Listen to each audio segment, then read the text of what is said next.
Neema alilia kwa uchungu sana. Kumbuka anampenda sana Rashidi. Neema alinyanyuka na kusogea kwenye kioo. Akiwa anajiangalia alisema, kama unajua haunitaki, hebu niambie kuliko kunifanyia hayo makusudi, kwa sababu nimechoka sasa. Niambie kama umenichoka, sema. Neema akiyasema hayo, Rashidi alikuwa nje kwenye mlango wa bafu akisikia kila kitu. Rashidi alihisi kuchoka. Aliamua kukaa chini kabisa kwenye sakafu akiendelea kumsikiliza Neema huko bafuni. Neema, baada ya kulia kwa muda mrefu, aliamua kusema, kwa nini nisitoke? Ndiyo, ni bora nitoke. Aliusogelea mlango na kufungua. Rashidi, baada ya kusikia kama mlango unafunguliwa, alinyanyuka kwa haraka sana ili kukutana na mpenzi wake. Neema alipotoka alimshika kifuani, lakini alimsukuma akimweka pembeni, yaani anataka kupishwa njia. Rashidi hakutaka kutumia nguvu, alipisha njia. Lakini Neema alikimbilia katika kabati, akaanza kukusanya kila kilicho cha kwake. Rashidi alijaribu kujishusha na kumshika, akimzuia kufanya anachotaka kufanya, lakini Neema hakuwa tayari kusikiliza la mtu. Neema alichukua begi lililokuwa na nguo zake, akalipeleka kitandani, lakini Rashidi alimzuia. Neema alisema huku akiwa analia, kwani unataka kusema nini? Ebu niache. Rashidi alimwambia, tula kwanza, tunaweza kuyaongea na kuyamaliza. Neema alikaa kimya kumsikiliza, lakini Rashidi alikuwa kama ana kigugumizi cha ghafla. Alikosa nini aongee ili aeleweke. Neema aliondoka na kurudi kwenye kabati akiwa anasema, najua huna la kuongea, huna. Alikusanya nguo zilizokuwa nje ya begi huku akiongea mwenyewe kama kichaa. Hivi nawezaje kujieleza mbele ya watu? Sina hata cha kusema. Rashidi alikuwa bado anabembeleza, lakini Neema alishindwa kumwelewa. Rashidi alisema, mpenzi, naomba uniamini, niamini tu. Lakini Neema alikataa kabisa kuelewa, alikuwa amejawa na woga. Neema alisema, sitaki tena kuongea, maana hautaki kuniambia nini kinaendelea. Kwa nini unaongea mwenyewe kama unaongea na mtu? Lakini kiukweli, Rashidi alikuwa anaona na mtu, ingawa wengine hawamuoni. Neema, baada ya kupaki kila kitu chake, alianza kushuka ngazi moja baada ya nyingine. Bado Rashidi hakukata tamaa ya kubembeleza. Alisema, baby, kwa nini unafanya hivi? Mbona inawezekana kuongeleka? Neema alikataa kuelewa neno, na hapa walipofika sebuleni, Faith alikuwa kakaa kwenye sofa kama yupo kwake. Hakuongeza neno wala kupunguza, alikaa kimya akiwasikiliza. Rashidi alisema, tafadhali naomba usiondoke, unaniacha na nani? Siwezi kuendelea kuishi na wewe.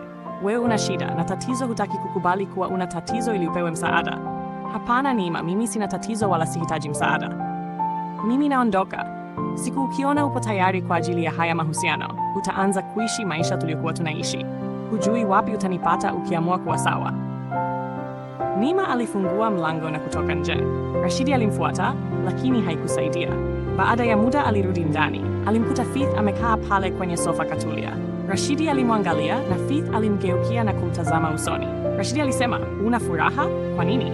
Rashidi hakujibu kitu, lakini alianza kupiga hatua na kusogea kwenye sofa kubwa la watu watatu.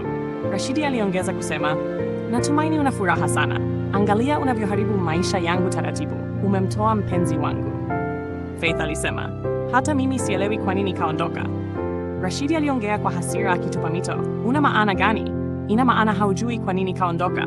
Nini maana ya huu uchafu wako? Faith alikaa kimya na kuangalia pembeni. Rashidi aliongeza kusema, nimempoteza mpenzi wangu kwa ajili yako. Faith aliishia kutikisa kichwa wakati Rashidi anaongea.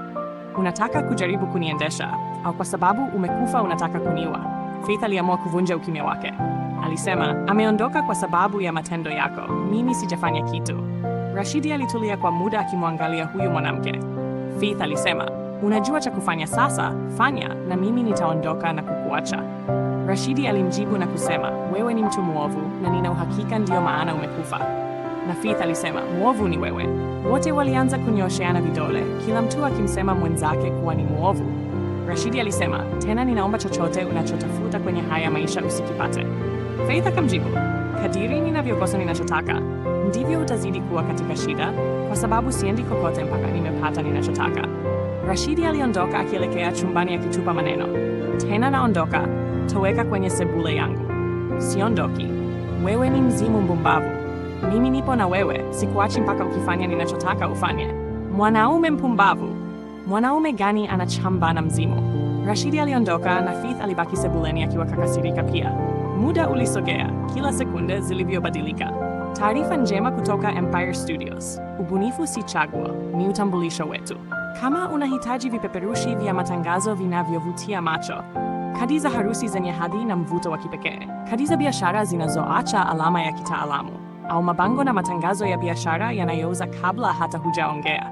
Tuone sisi. Katika Empire Studios tunakufanyia kazi safi kwa ubora wa hali ya juu, kwa usalama wa taarifa zako na kwa bei nafuu sana isiyo na maumivu.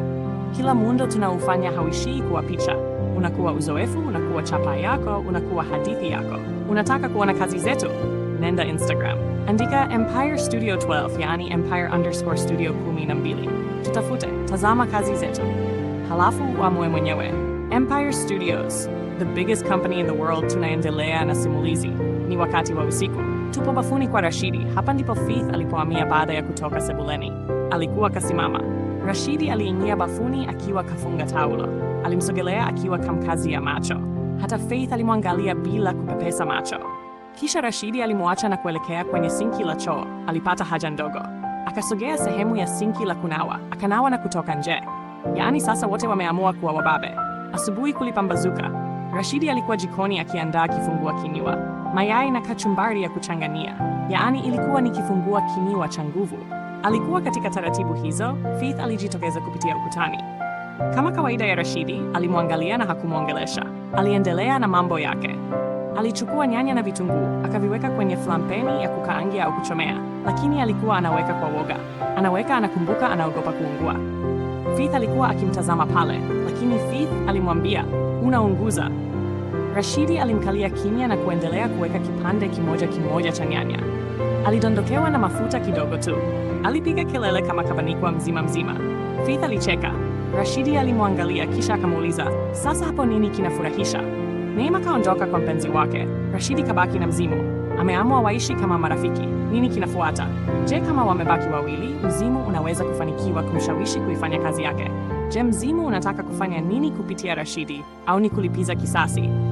Mimi na wewe hatujui. Tunachukua mapumziko kisha tunarudi.